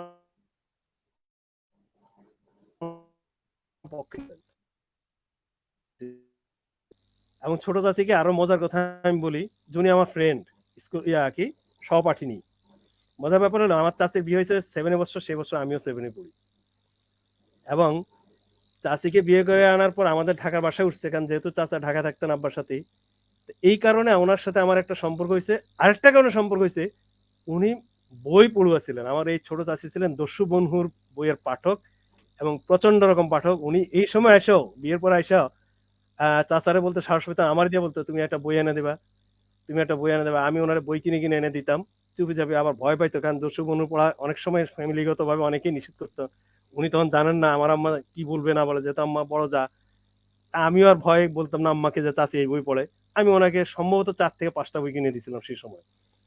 এই উনি টাকা দিতেন, কিন্তু আমি জোগাড় করে দিতাম। এই যে চাচি বই পড়তেন প্লাস আমার সহপাঠী, এই কারণে চাচির সাথে আমার একটা অত্যন্ত সম্পর্ক ভালো। এবং এখন পর্যন্ত চাচি যে কোনো ব্যাপারে, আমাদের ফ্যামিলি কিছু হলে আমাকে, নাসিম এই কাজটা হয়েছে, এই সমস্যাটা হয়েছে, যেন এখন এই সময় আমাদের দেশে সমস্যা হচ্ছে, বার্থ সার্টিফিকেট নেয়, এখানে ওনার বেশ কিছু ঝামেলা হয়েছে ওনার ছেলে মেয়েদের নিয়ে।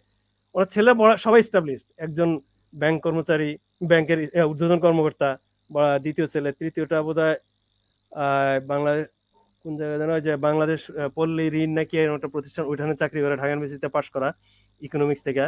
এখন সে বিসিএস এবার হয়ে গেছে, হয়তো নিয়োগ টিয়োগ পাবে কখনো। অথচ উনি ওদের সাথে আগে আমাকে জিজ্ঞেস করবে যে এই সমস্যায় আমি কিভাবে সমাধান দেব।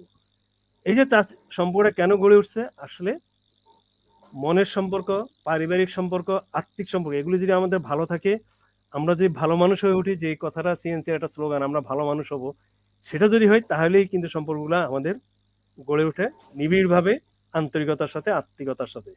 আর যদি কোনো বৈশ্বিক বিষয় নিয়ে আমরা আগা যাই, তখনই সেখানে বিরোধ বাজে, এবং সেই রকমও দেখা যায়। এরকম অনেক ফ্যামিলি আছে যাদের চাচা চাচায় ভালো, মানে খুব বিরোধ সম্পর্ক, সেটাও যে নাই আমি বলবো না, কিন্তু সেটার তুলনায় আমরা মনে করি রক্ত সম্পর্কটাকে এগিয়ে নেওয়াটা আমাদের জন্য উত্তম, আমাদের বিশ্বাসের সাথে উত্তম, আমাদের রাসূলের সাথে সম্পর্ক মিলাইলে এটাই আমাদের হওয়া উচিত, যে আমরা আমার চাচাকে সম্মান করব, চাচাদের সাথে আর্থিক সম্পর্ক গড়ে তুলবো, আন্তরিকতার সম্পর্ক গড়ে তুলবো। জি, এইটুকুই বললাম আমার পক্ষ থেকে। আচ্ছা, তো ইসমাইল, আমি আমি একটু আমি একটু প্রশ্ন করব, একটু সময় তো হাতে আছে, তো একটু সময় একটু প্রশ্ন করি। সেটা হলো, তোমার অনুমতি পেলে বলবো। সেটা হলো যে প্রশ্ন কিছুটা চেয়েছে আমার আমার নাতি প্রফেসর সাহেব, যে কোনো প্রশ্ন থাকলে করার জন্য। সেটা হলো যে আজকের যে আলোচনা, দুইজনকে আমরা কিন্তু জেনে জেনে বুঝে ওনাদেরকে ডাকিনি, যে কারা কারা কারা চাচা এবং চাচি ভক্ত, তাদেরকে কিন্তু ওইরকম কোনো ঘোষণা দিয়ে বা ওরকম কোনো গবেষণা করে কিন্তু আনিনি। আমাদের জানাশোনা, আমাদের বন্ধু বান্ধব, আমাদের আত্মীয় স্বজন, আমাদের আশেপাশে, এটা তো একটা ঘরোয়া অনুষ্ঠান, তাই না? আমরা তো এটাকে খুব বেশি প্রচারও করতে পারি না। আমরা তো আমাদের সংস্কৃতির দিকে ফিরে যেতে চাই, তাই না? সংস্কৃতির দিকে ফিরে যেতে গিয়ে আমরা দেখছি যে আগে তো দাদা দাদি, নানা নানি, বাবা মা, চাচা চাচি, ফুপু ফুপা, এগুলোর দিকে তো আসতে হবে, কারণ এদের সঙ্গে তো আমাদের সংস্কৃতি, আমাদের লেখাপড়া, আমাদের বিয়ে শাদী, আমাদের মরণ, এভরিথিং তো আমাদের জড়িত। তো এই সম্পর্কটা যদি ভালো না থাকে, তাহলে আমাদের সংস্কৃতি গড়ে উঠবে না। আমরা তো একটা বিচ্ছিন্ন অবস্থায় আছি না, এখন তো আমরা সবাই বিচ্ছিন্ন অবস্থায় আছি, এবং বিচ্ছিন্ন থাকতে সেপারেশন বলো বা যেভাবে যেভাবে আমরা আছি আর কি, আমরা তো বলি যে মানে এখন আমরা সবাই আলাদা আলাদা আছি, বিচ্ছিন্ন আছি, সেই জিনিসটাগুলোকে আমরা দেখার জন্য চেষ্টা করছি। তা আমি আমার প্রফেসর সাহেবকে জিজ্ঞেস করব, জসিমউদ্দিন সাহেবকে, যে তো মামা কাহিনী বা মামাদেরকে নিয়ে অনেক গল্প আছে, যেটা বলা হলো, কথাটা ঠিক আছে। তো এটা আগে আগে তো অতটা ছিল না, ধীরে ধীরে আমরা মামাপন্থী, মামিপন্থী, খালা এবং খালা খালু আজকে আলাপ করব না, এটা কেন হলাম, এই যে পর্যায়টা, এই পরিবর্তনটা কেন হলো, কিভাবে হলো, কি কারণে হলো?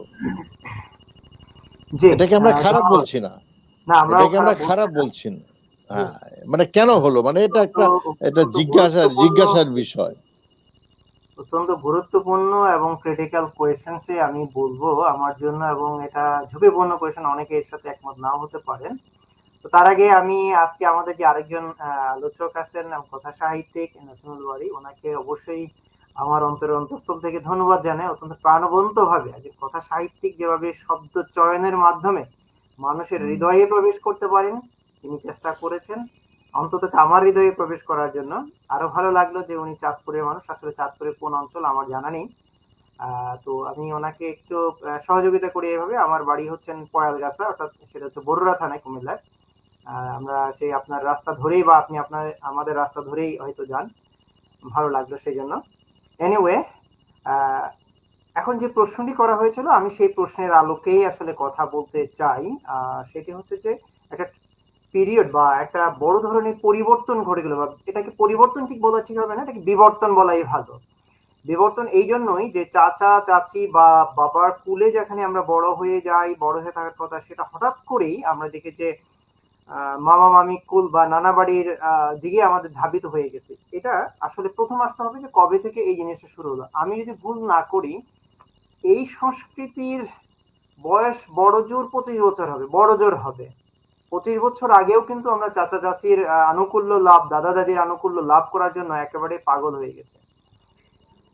এটির মূল কারণ যেটি হচ্ছে তথাকথিত নারীবাদী আন্দোলন। আমি তথাকথিত বলছি, যে প্রকৃত নারীবাদী আন্দোলনের মাধ্যমে নয়। কিন্তু আমি যেমন আজকেও বেগম, অর্থাৎ এই অনুষ্ঠানে যোগদানের আগেও একটা পত্রিকার জন্য যে বেগম রোকেয়ার উপর একটা লেখা লিখতে গিয়ে সেখানে তিনি বঙ্গীয় মুসলিমদের ধ্বংসের কারণগুলো যখন উল্লেখ করছিলেন বেগম রোকেয়া, সেটি পড়ে আমি মানে এত বেশি ইমপ্রেসড যে আসলে যে ভদ্র মহিলা আজ থেকে 90 বা 100 বছর আগে সেগুলো চিহ্নিত করেছিলেন, ঠিক 100 বছর পরেও আমরা সেটিকে অনুধাবন করতে পারিনি। এর কারণটা হচ্ছে যে যে ওয়েস্টার্ন যে শিক্ষাটা বা পাশ্চাত্যের যে শিক্ষাটা আছে, সেই শিক্ষাটাকে যত বেশি আমরা আসলে আত্মস্থ করা শুরু করলাম, তত বেশি আমাদেরকে রুটলেস করার জন্য এমন একটি মেকানিজম আমাদের শিক্ষা ব্যবস্থার মধ্যে নিয়ে আসা হলো নারী স্বাধীনতার নামে। সেখানে আমরা দেখি যে আমাদের এই দাদাকুলের যারা আছেন বা চাচা চাচি যাদের কাছে আছেন, তাদের কাছে খুব বেশি একটা মিশতে দেওয়া হয় না। এখানে আমি সুন্দর একটা কথা আমি বলি, যেমন নাসিমুল বাড়ি সাহেব বলছিলেন যে ওনার ছোট চাচি ওনার ক্লাসমেট।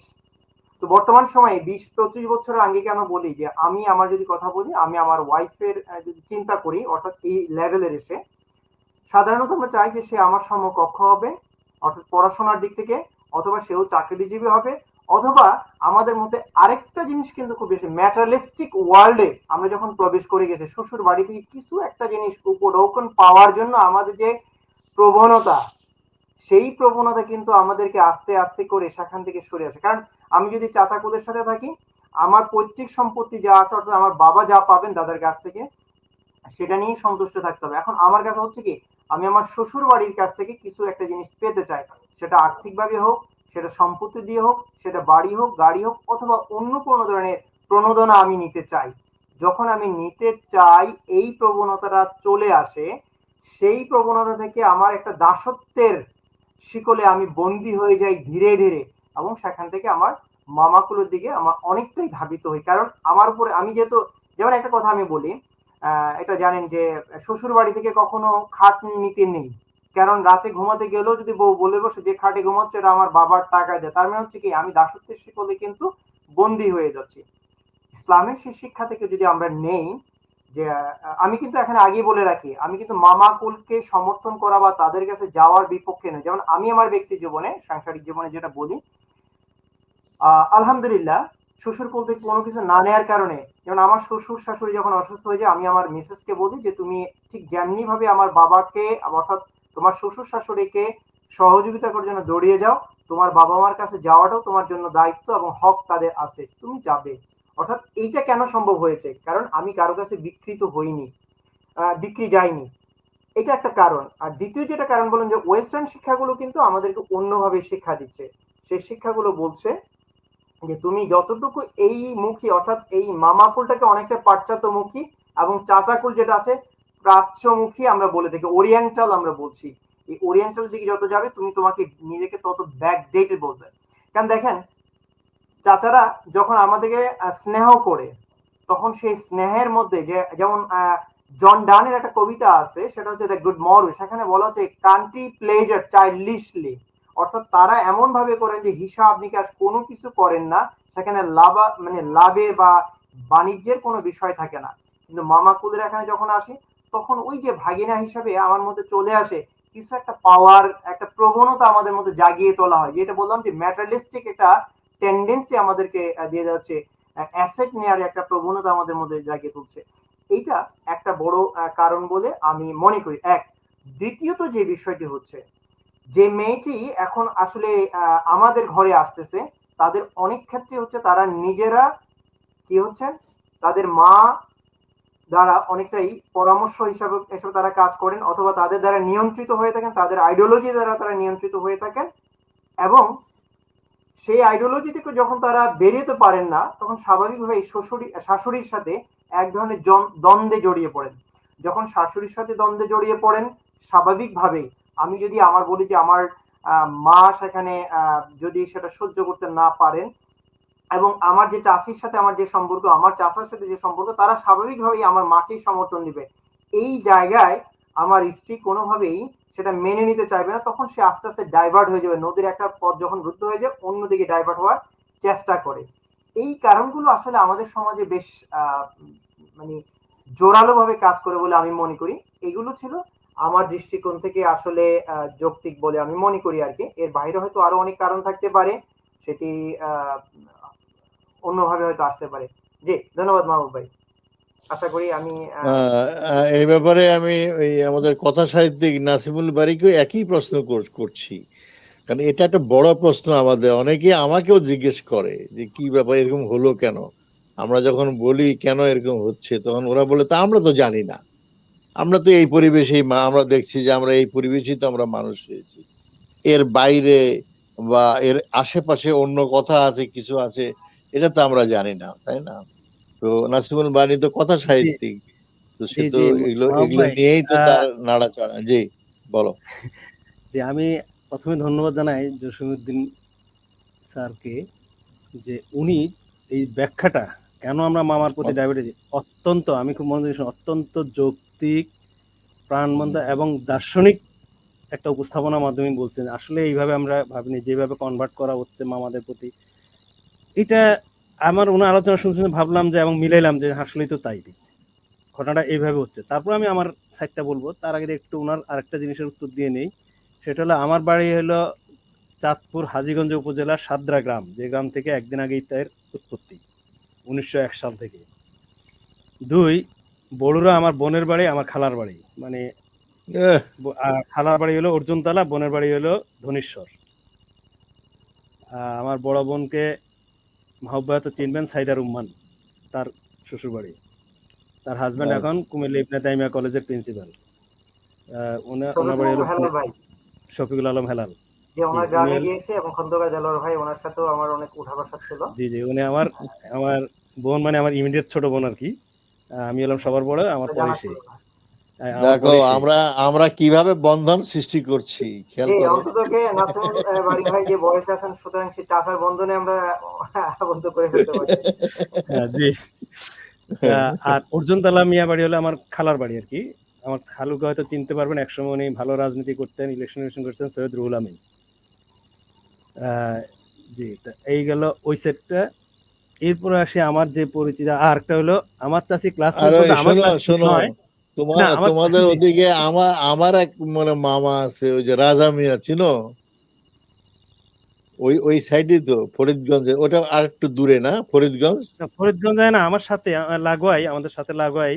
এমনকি আমরা রাজা মিয়াকে চেনার কথা। হ্যাঁ, উনি অনেক বড় মুক্তিযোদ্ধা ছিলেন, এবং বাংলাদেশে উনি হেডমাস্টার ছিলেন। ওনার নামে রাস্তা আছে, চাঁদপুর থেকে। চিনতে পারছি ব্যক্তিগত, এবং উনি ওই যে হজ যে ইয়েটা ছিল, প্রথম হজ ডেলিগেশনের উনি নেতা ছিলেন, মানে leader of the Hajj delegation, প্রথম বাংলাদেশ থেকে যে হজ ডেলিগেশন। উনি রাজা মিয়া, এবার না বুঝছি, এবং ওনার নামে ভালো মতোই চিনি। এবং উনি এলেন, আমাদের গ্রাম হইলো হাজীগঞ্জের লাস্ট দক্ষিণ, তারপরে গ্রামটাই হলো ইয়া শুরু, মানে ফরিদগঞ্জ শুরু। আমার আপন খালাতো ভাই। আচ্ছা, বলো। আর যেটা বলতেছিলাম, যে আমার চাচি ক্লাসমেট বলতে আমার ক্লাসমেট না, মানে একই বয়সে উনিও 7 এ ছিলেন, আমি ছিলাম, উনি কুমিল্লা পড়তে, আমি ঢাকায়, ওই হিসেবে ওরা কি বলি আমি ক্লাসমেট, যেহেতু একই বছরে উনিও 7 এ আমিও 7 এ ছিলাম, সেই হিসাবটা আর কি, মানে জাস্ট একই স্কুলে আমরা ক্লাসমেট, এরকম না আর কি। যাক, এই গেল এটা। এবার আসি কেন মামার দিকে আমরা কনভার্ট হচ্ছি। আমার দৃষ্টিভঙ্গিটা ঠিক ওনার মতো ফিলোসফিক্যাল নাই, আমি ওইভাবে ভাবি না। আমি ভাবছি সামাজিক প্রেক্ষাপট থেকে, যেটা হলো আমরা চাচাকে পাই জন্মের পর থেকে, আমরা কিন্তু চাচাকে কাছে পাই, খুব কাছে পাই। যেমন এখনো আমার ভাতিজারা আমার সাথে সম্পর্কে আছে, দিনে ঘুরতে যায় প্রায় সকালবেলা, কখনো আমার ফেসবুকে স্ট্যাটাস দেখছেন যে আমি সকালবেলা একদল বাচ্চা নিয়ে ঘুরতে যাই, হাঁটি। এই আসলে সবগুলো আমার ভাতিজা, আমার মেজো ভাইয়ের ছেলে, মামতো ভাইয়ের ছেলে ইত্যাদি। এই যে চাচাদেরকে কিন্তু আমরা ছোট থেকেই পাই, ওদের সাথে আমাদের সম্পর্ক, আত্মীয়তা সব কিন্তু একাকার হয়ে যায়। মামাদেরকে আমরা কিন্তু সবসময় কাছে পাই না, মাঝে মাঝে ওনারা বেড়াতে আসেন। এই যে বেড়াতে এসে ওনারা অনেকদিন পরে এসে আমাদেরকে যে আদর আপ্যায়ন করেন, এইটা ধীরে ধীরে আমাদের মামার প্রতি একটা অন্যরকম টানে নিয়ে যায়। আর এই টানটার কারণে আমরা মামাদের প্রতি অনেক সময় ঝুঁকে পড়ি। আর মামাদের কাছে, চাচার কাছে কিন্তু আমি যত কিছু করে আবদার করতে পারি কম, যেটা মামার কাছে পারি। এই আবদার এবং এই দীর্ঘমেয়াদী গ্যাপের টান, কারণ আমি যে জায়গায় থাকি সেখানে মামা সবসময় থাকেন না, এই দুইটা মিলেই মামাদের প্রতি একটা টান আমি ছোটবেলার থেকে দেখছি গড়ে উঠছে, আমার ছোটবেলার সময় বলতেছি। আর এখনকার সময় এসে যেটা হয়ে গেছে সেটার সাথে আমি জসিম স্যারের কথার সাথে এক জায়গায় মিল, যে আসলে আমরা এখন মেটালিস্টিক দিকে চলে গেছি। এখন কোনো কোনো ফ্যামিলি আছে তারা মাতৃকেন্দ্রিক হয়ে গেছেন, মাকে, মায়ের সাইডটাকে, মায়ের অসঙ্গটাকে তারা প্রাধান্য দেয়, বাবার সাইডটাকে তারা দূরে ঠেলে রাখে। এই জিনিসটা আমি অনেক দিকে অ্যানালাইসিস করছি কেন এটা সামাজিকভাবে হয়। এখানে এসে দেখা গেছে পরিবারগুলা, ওই পরিবারগুলা, যে পরিবারগুলা মা কেন্দ্রিক, তাদের সন্তান মেয়েগুলো মা কেন্দ্রিক, মার পরামর্শক্রমে সেটা ওইতে আগাইতে থাকে এবং সেইভাবে আগায়। এটা শহরে হোক গ্রামে হোক। গ্রামে আমার খুব কাছের একজন মানুষকে চিনি, সে বিয়ের আগ পর্যন্ত প্রচন্ড মহাভক্ত ছিল, বিয়ের পরে সে হয়ে গেছে শাশুড়ি ভক্ত। এবং এটা সম্প্রতি, যে আমারও বয়স অনেক ছোট, আমার খুব কাছের আত্মীয়। কেন হলে আমি তার সাথে এত সম্পর্ক, এবং সে আমার সাথে সম্পর্ক দূর করে ফেলছে, যেহেতু আমি তার ভাই বোনের পক্ষ থেকে এই সাইড, আর তার ওয়াইফ তাকে নিয়ে গেছে ওই সাইডে, সে এখন শালি এবং শালা পক্ষের দিকে চলে গেছে। এই যে ঘটনাগুলো গড়ায় মানে কনভার্ট হয়ে গেছে, এই কনভার্টগুলা আমাদের একটা সামাজিক বিশৃঙ্খলা বলে আমি মনে করি। এই সামাজিক বিশৃঙ্খলাটা বিভিন্ন কারণে হতে পারে, সেই কারণগুলো হয়তো আমি খুব ডিপলি আলোচনা করিনি, ভাবিনি, কিন্তু আমাকে যেটা মনে হয়েছে যে আসলে সামাজিক মূল্যবোধে আমরা ব্যক্তি মূল্যবোধটাকে কম গুরুত্ব দিয়া, সামাজিক মূল্যবোধটাকে, পারিবারিক মূল্যবোধটাকে কম গুরুত্ব দিয়ে আমরা বৈষয়িক দিকগুলোকে এবং মাতৃকেন্দ্রিক একটা ক্ষুদ্র চিন্তাকে আমরা প্রাধান্য দিয়ে ওইদিকে চলে গেছি। এই কারণে হয়তো মামার দিকে আমরা বেশি ঝুঁকে গেছি। মা বলতেছে সব মামা কেন্দ্রিক, খালু কেন্দ্রিক, খালা কেন্দ্রিক, ওদিকে নিয়ে যাচ্ছে না আমাদেরকে। আর আমরা ওই জায়গাতে শুরু আসছি যে আমরা ফুফুকে চাই না, চাচাকে চাই না। এই জিনিসটাকে সচেতন থেকে আমি আমার ছেলে মেয়েকে কিংবা আমার বোনের ছেলে মেয়ে আমি দুই দিকে কনভার্ট করতে দিই, যেন আমার ভাগনারা, বোনের ছেলেরা আমার দিকে বেশি ঝুঁকতে আমি দিই না। সাথে সাথে আমার সাথে ঝুঁকতে বলে তোমার চাচার খবর কি, চাচার সাথে যোগাযোগ করে আজকে ফোন দাও, আমার কাছে আসলে ফোন দেওয়া খবর না কি হয়েছে, আমি এইটাকে কনভার্ট করে মানে সমন্বয়তা রাখতে চেষ্টা করি। ঠিক একই সাথে আমার ছেলেদেরকে আমার ওর চাচাদের সাথে যেমন সুসম্পর্ক রাখতে দিই, ঠিক তার মামাদেরকেও আমি বলি যে মামারে ফোন দাও, কোনো কিছু হলে খবরটা জানা, তোর ওর কোনো ভালো ফলাফল হলে আগে ওকে দিয়ে বলি মামাকে ফোন দাও, সব মামাকে ফোন দাও। এই যে আমি সম্পর্কটা দুই দিকে রাখার চেষ্টা করি, হয়তো আমরা সবাই করি না বা আমরা ওইভাবে সচেতন হয়ে উঠি না, আমরা একদিকে চলে যাই, কিংবা পারিবারিক শান্তি চিন্তা করে, সাময়িক শান্তি চিন্তা করে আমরা একদিক থেকে প্রাধান্য দিই। এই দিকটাই আমার কাছে মনে হয় মামার দিকে ঝুঁকে পড়া এবং চাচার দিকে ডিসকানেক্টেড হওয়ার কারণ আমি মনে করি। জি মাহবুব ভাই। হ্যাঁ, মানে এর সঙ্গে একটা যেটা যুক্ত হচ্ছে এখন, সেটা হলো আমাদের নাটকগুলো দেখলে, আমাদের সিনেমা নাটক যদি আমরা এখন দেখি বাংলাদেশের, দেখা যায় সবই হাসি ঠাট্টার বিষয়, হালকা। আমরা ধীরে ধীরে একটা হালকা হয়ে যাচ্ছি।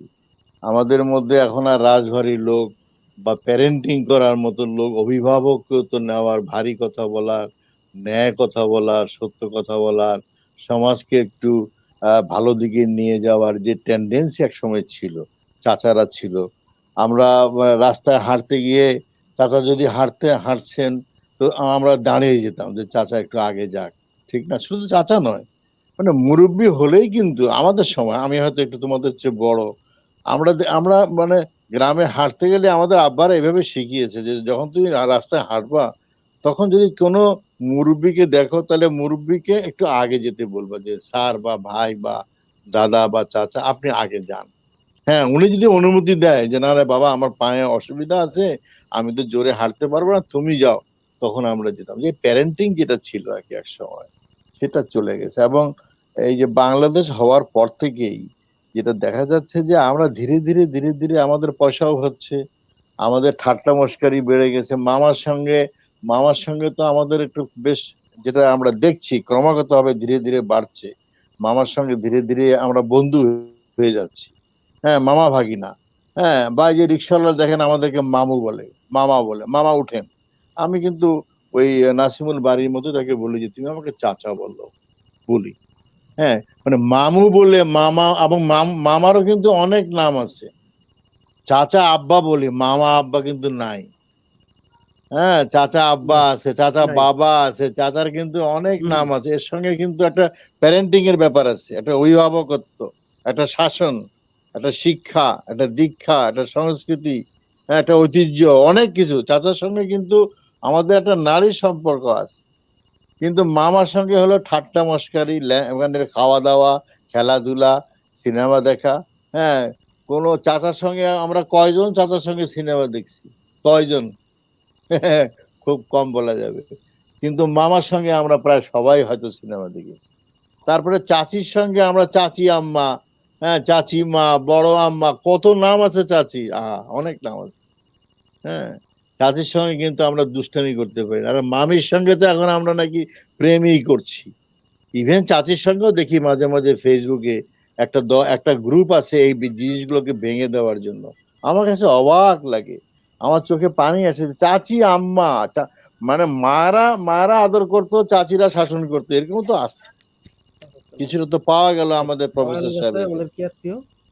তাই না? মামি মামি মামি আম্মাও কিন্তু বলি আছে, কোন কোন জায়গায় সম্ভ্রান্ত পরিবারে মামি আম্মাও আছে, কিন্তু মানে মামা, মানে মামা আব্বা মামা এরকম তো নাই।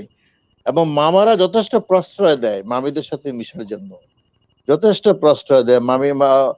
বলে যে হ্যাঁ, তোমার মামিকে নিয়ে যাও, বাজারে যাও, তোমার মামিকে নিয়ে সিনেমায় যাও। হ্যাঁ, এই ধরনের মামাও আমি জীবনে বহু দেখেছি এবং বহু কেলেঙ্কারিও দেখেছি। তো এই যে বিষয়গুলো, এই বিষয়গুলো, এটা একটা সমাজের যে একটা স্যাংটিটি, সমাজের একটা যে দৃষ্টিভঙ্গি, সমাজের একটা, প্রত্যেক সমাজের একটা আলাদা একটা আইডেন্টিটি থাকে। হ্যাঁ, একটা একটা স্বতন্ত্র একটা বিশ্বাসবোধ, একটা সংস্কৃতি বোধ, একটা একটা চৈতন্য বোধ, এগুলো থেকে আমরা কিন্তু এখন অনেক দূরে সরে গেছি। হ্যাঁ, আমরা এখন ঠাট্টা মস্কারি, হালকা আলাপ আলোচনা, চিল্লা চিল্লি, আমরা মানে গান গাওয়ার নামে চিৎকার করতেছি, কত কিছু করি। হ্যাঁ, কথাগুলো বলেছে আমাদের প্রফেসর সাহেব, যে পাশ্চাত্য এবং আমাদের আমাদের যে প্রতিবেশী দেশগুলো, আমরা একা না, শুধু আমরা একা না, কিন্তু আমরা অনুশীলন প্রিয়, অনুকরণ প্রিয় একটা জাতি। আমাদের নিজস্বতা, আমরা নিজস্বতা আমাদের হারিয়ে গেছে। হ্যাঁ, আমাদের নিজস্বতা যদি এখন আমরা বলি, আমি একটু বললাম যে মানে বড়রা হেঁটে গেলে আমরা একটু দাঁড়াতাম যে উনি হেঁটে চলে যাক। হ্যাঁ, আমরা তো চিন্তাও করতে পারতাম না যে বড়দের সামনে আমরা একটা বিড়ি বা সিগারেট খাবো। চুরি করে বিড়ি সিগারেট মানে খাইনি এরকম হয়তো শতকরা একজনও পাওয়া যাবে না, দুই একটা টান দেই নেই এরকম কম লোক পাওয়া যাবে। কিন্তু কোনো মুরব্বির সামনে বা একটু সামান্য বয়স, আমি ক্লাস 7-এ পড়ি, ক্লাস 8 পাস করা একটা ছেলের সামনে তো আমরা খাইনি। এখন তো রাস্তায় আমাদেরকে দেখে মনে হয় যে আরো ভালো করে টান দেয়, যে একটু মানে বাহাদুরি দেখানোর জন্য, তাই না? অবস্থাটা হলো যে আমাদের যে স্ট্রাকচারটা, সোশ্যাল স্ট্রাকচারটা ভেঙে গেছে। এটা কিন্তু খুব ভালোভাবে বুঝতে হবে। টোটালি আমাদের যে সোশ্যাল স্ট্রাকচার, হ্যাঁ, ওই যে নাসিমুল বারী বললো যে জ্যাঠা, জ্যাঠা তো আমাদের সনাতন ধর্মের লোকেরা অবশ্যই জ্যাঠা জেঠি বলে, কাকা। হ্যাঁ, কিন্তু নোয়াখালীতে যেহেতু হিন্দু প্রধান মানে কিছু এলাকা আছে, যারা খুব সম্ভ্রান্ত পরিবারও কিন্তু কাকা কাকি বলে। আমাদের ছোটকালে আমরা তো ওই যে ঠাকুরগাঁ, দেবীগঞ্জ, দিনাজপুর এলাকায় আমরা বড় হয়েছি। তো কোনো সনাতন ধর্মের লোক আসলে আব্বা বলতো ইনি তোমার কাকা, আমাদেরকে আগে শিখিয়ে দিয়েছিলেন যে ইনি তোমার কাকা, ইনি তোমার মাসি, আর ইনি তোমার চাচা, ইনি তোমার হলো মানে চাচি, মানে এইভাবে মাসি পিসি উনি শিখিয়ে দিয়েছিলেন, কে মাসি কে পিসি। মানে একটা আইডেন্টিটি থাকা দরকার। হ্যাঁ, আমাদের সেই আইডেন্টিটি স্ট্রাকচারটা আমাদের ভেঙে গেছে। তো সেদিকে আমরা একটু চেষ্টা আমাদের সবার করতে হবে। আমি বলবো না যে নতুন যে সংস্কৃতি আসছে, নতুন যে কথা আসছে, নতুন যে জীবন ধারণ আসছে, সবকিছু খারাপ, সে কথা আমি বলবো না। আমরা অনেক বিষয়ে অনেক দূর আমরা অগ্রসর হচ্ছি। হ্যাঁ, আমরা এখন বিশ্বায়নকে একেবারে আমরা মানে ঠেলে ফেলে দিতে পারবো না, সেখানে অনেক ভালো জিনিস আছে। আমাদের যে আগের গুলো, আগেও তো কিছু খারাপ জিনিসও ছিল, সেগুলো আমরা বাদ দিব চিন্তা ভাবনা করে, জ্ঞান গবেষণা করে। এই জায়গাটাই হলো আমাদের বিষয়, যে আমাদের আমাদের একটা একটা আমাদের একটা আদল ছিল, হ্যাঁ, একটা একটা কাঠামো ছিল, স্ট্রাকচার ছিল, সেটাকে আরো সমৃদ্ধ করতে হবে, সেটাকে ভেঙে দেওয়া যাবে না। আমি এখন আমার স্যার বোধহয় একটু উসখুস করতেছে, 1 মিনিট বলার জন্য আমি অনুরোধ করছি। না মাহবুব ভাই, ওই স্যার ভাবে বা ইয়েতে বললো একটু আমার কেমন জানি আসলে অস্বস্তি বোধ করি আর কি। বিশেষ করে আপনি তুমি বললেই সবচেয়ে ভালো। এটা সবসময় অফ ট্র্যাকে যেটা বলে থাকেন আর কি। আমি আসলে আরেকটা পয়েন্ট একটু বলতে চাচ্ছিলাম যে আমরা চাষাদের কাছ থেকে বিমুখ হয়ে যাচ্ছি কেন, এটা আমার মাথায় কাজ করে। দেখেন, চাষাদের সাথে কিন্তু সম্পত্তির ভাগ বাটোয়ারা নিয়ে কিন্তু এক ধরনের বিষয় কিন্তু আমাদের মাথায় সবসময় কাজ করে। ছোটবেলা থেকে এটা প্রত্যেকটা ফ্যামিলিতেই আমরা দেখে আসি। সুতরাং ওই যে সম্পত্তির ভাগ বাটোয়ারা বা সম্পত্তির আধিপত্য বিস্তার নিয়েও কিন্তু যখন বাবার সাথে চাচা দ্বন্দ্ব হয়, সেই দ্বান্দ্বিক মানে দ্বন্দ্বটাই কিন্তু ছড়িয়ে পড়ে যে আমাদেরকে সেখান থেকে বিমুখ হয়ে অন্যদিকে কনভার্ট হয়ে যাওয়া বা ডাইভার্ট হয়ে যাওয়া। এটাও আরেকটা কারণ। এটাই আসলে বলার বিষয় ছিল। আর দ্বিতীয় যে বিষয়টা আমি অবশ্যই বলবো, ব্রিটিশ আমল থেকে শুরু করে পরবর্তী পাকিস্তান এবং বর্তমান সময়েও আমাদের জাতীয় যে সংস্কৃতিকে ধ্বংস করার জন্য যেই গভীর ষড়যন্ত্রের মধ্যে আমাদেরকে ডুবিয়ে দেওয়া হয়েছিল, সেই ষড়যন্ত্রের শিকড়কে আমরা যতক্ষণ পর্যন্ত অনুধাবন এবং সেটাকে আবিষ্কার করতে না পারবো, ততক্ষণ পর্যন্ত মনে রাখতে হবে যে আমাদের কাছে নতুন নতুন সংস্কৃতি আসবে। সেই সংস্কৃতিগুলো, যেটা নাসিম বাড়িও বলছিলেন, যে আমাদের আসলে এক ধরনের যে অরাজকতা বলি বা সামাজিক অবক্ষয় বলি, সেদিকে নিয়ে যাবে। যেমন ছোট্ট একটা এক্সাম্পল আমি দিয়ে থাকি। ঈদের মূল যে কনসেপ্ট গুলো, এটা হচ্ছে কি, আপনি ঘর থেকে বেরিয়ে গিয়ে আশেপাশে সবার সাথে মেলবন্ধনে আপনি জড়িয়ে যাবেন। কিন্তু আমরা দেখেন গত কয়েক বছর ধরে একটা জিনিস সুন্দর করে দেখতে পাচ্ছি, সেটা হচ্ছে কি, ঈদের সময় জাতীয়ভাবে এমন কিছু সাংস্কৃতিক অনুষ্ঠান টিভির পর্দায় উপস্থাপন করা হয় আপনি যাতে ঘর থেকে বেরোতে না পারেন।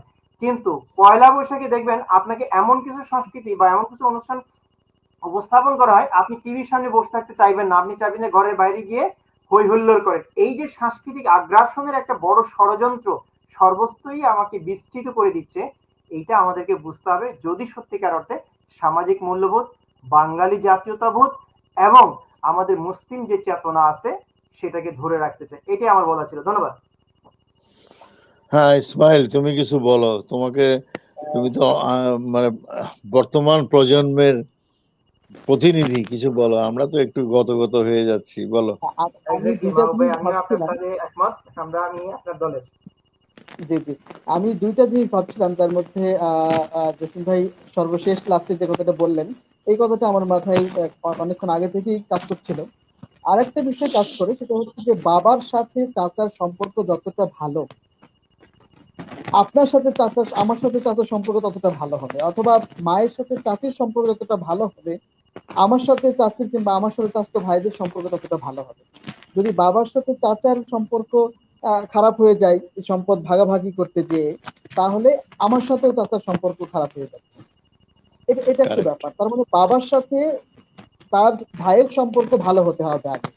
যদি আমাদের সেই সংস্কৃতি ফিরিয়ে নিয়ে আসতে হয়, তাহলে এই সম্পদ ভাগাভাগি করার ক্ষেত্রে আমাদেরকে কৌশল অবলম্বন করতে হবে। বাবা যদি খুব সুন্দর সুষ্ঠুভাবে ভাইদের সাথে সম্পদগুলো ভাগাভাগি করে নিতে পারে, সম্পর্কটা সুন্দর মধুর ভাবে যদি ভাগাভাগিটা করে নিতে পারে, তাহলে আমি মনে করি যে এই সম্পর্কটা আরো বেশি জোরদার হবে এবং আমাদের সাথে তাদের সম্পর্কটা জোরদার করা সম্ভব। আর মামাদের সাথে আমাদের সম্পদের খুব বেশি ভাগাভাগির বিষয়টা জড়িত থাকে না, যদিও মা খুব চুপি চুপি সেই সম্পর্কগুলো, মানে সেই সম্পদগুলো ভাগাভাগি করে নিতে আসতে পারে। মা যেহেতু ভাইয়ের কাছ থেকে অতটা অত্যাচারিত ভাবে নিয়ে আসতে হয় না, মানে খুব সুন্দরভাবে মধুরভাবে সম্পদগুলো নিয়ে আসতে পারে, যে কারণে মামাদের সাথে সম্পর্কটা আরো বেশি মধুর হয়, যে যতটা মধুর হয় না আমাদের চাচাদের সাথে। আমি মনে করি যে যদি বাবার সাথে সম্পর্কটা ভালো হয়ে যায়, ইভেন আমরা এখন যারা নতুন প্রজন্ম আছে, আমরা যদি আমাদের ভাইদের সাথে সম্পর্কটা ভালো করে ফেলতে পারি, তাহলে আমাদের সন্তানরাও তাদের চাচাদের সাথে খুব সুন্দর একটা মেলবন্ধনের মধ্যে আবদ্ধ হতে পারবে বলে আমার কাছে মনে হয়। আমরা অনুষ্ঠানের একেবারেই শেষ পর্যায়ে চলে এসেছি। আর কারো কোনো কথা যদি না থাকে? হ্যাঁ, না, কথা তো থাকবে, সময় তো আর দেয়া যাবে না, তাই না? কথা তো থাকবে, আবার আমরা বসবো, কথা বলবো, কথা তো আমাদের বলতে হবে, আমাদের পরিবারগুলো তো আমাদের সাজাতে হবে, তাই না? আমাদের সংসার, আমাদের পরিবার, আমাদের সমাজ, আমাদের দেশ, আর এই ছোট্ট পৃথিবীটাকে তো আমাদেরই সাজাতে হবে যতদিন আমরা আছি, তাই না? সুতরাং আমরা আবার কথা বলবো ইনশাআল্লাহ। আল্লাহ যেন আমাদেরকে হায়াত দারাজ করেন। আমাদের সাথে জি। যুক্ত ছিলেন শুধু নোয়াখালী থেকে আব্দুল্লাহ মাহমুদ স্যার, উনি যুক্ত ছিলেন। এমদাদুল হক চৌধুরী, উনি আমাদের সাথে যুক্ত ছিলেন। শাহজাহান মোহাম্মদ, কবি শাহজাহান মোহাম্মদ, উনি আমাদেরকে দেখছেন। চুয়াডাঙ্গা থেকে ASM ফিরোজ, উনি দেখছেন।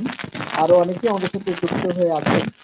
আপনাদেরকে অসংখ্য মোবারকবাদ জানাচ্ছি যারা আমাদের সাথে যুক্ত হয়ে আমাদের অনুষ্ঠানটি দেখেছেন, এবং আজকে যারা দেখতে পারেননি তারা পরবর্তীতে আমাদের YouTube channel centre for National culture, এই ইউটিউব চ্যানেলে আপনারা অনুষ্ঠানটি দেখতে পাবেন, এবং সেই চ্যানেলটি সাবস্ক্রাইব করে আমাদের সঙ্গে থাকার জন্য অনুরোধ করছি। সুপ্রিয় দর্শক, আমরা একেবারেই অনুষ্ঠান শেষ পর্যায়ে চলে এসেছি। আমি কি বিদায় নিয়ে নিতে পারি মনে হয়? হ্যাঁ হ্যাঁ হ্যাঁ, তুমি আজকে সবাই মানে মানে মেহমানদেরকে সবাইকে 40 কদম অনেক এগিয়ে অনেক দাও। মেহমানদেরকে 40 কদম আগে দিয়ে আসা দরকার। জি জি। আবারও অসংখ্য মোবারকবাদ জানাচ্ছি নাসিমুল বারী ভাই এবং মোহাম্মদ জসিমউদ্দিন ভাইকে খুব সুন্দরভাবে আমাদের সাথে কমিউনিকেট করার জন্য। আমাদের সাথে আরো যুক্ত হয়েছেন মোহাম্মদ আশরাফুল ইসলাম, ইতিহাস গবেষক। উনি ওরে বাবা, নর্দার্ন ইউনিভার্সিটি এটা একটু বিভাগের হাত চেয়ারম্যান। চালিয়ে দাও। বড় একটা হাত তালি গবেষক। আশরাফ ভাইকে অনেকদিন পর মানে উনি যুক্ত হ্যাঁ, হয়েছেন, ওনার সাথে তবে অনেকদিন আজকে যোগাযোগ নেই। আলোচক ভাইকে উনি অভিনন্দন জানিয়েছেন, উভয়কে অভিনন্দন জানিয়েছেন। আমরাও সাথে সাথে আপনার অভিনন্দনটা আমি পৌঁছে দিলাম আমাদের আলোচকদের কাছে। বিশ্বপ্রিয় দর্শক, আমরা অনুষ্ঠানের একেবারে শেষ পর্যন্ত চলে এসেছি। আগামী অনুষ্ঠান দেখার আমন্ত্রণ জানিয়ে এবং এই মেল বন্ধনগুলো আরো সুদৃঢ় হোক সেই কামনা করেই আজকের মতো আলোচনা এখানেই শেষ করছি। আসসালামু আলাইকুম। ওয়ালাইকুম সালাম ওয়া আসসালামু আলাইকুম। রাহমাতুল্লাহি ওয়া বারাকাতুহু। আমি তৃপ্ত।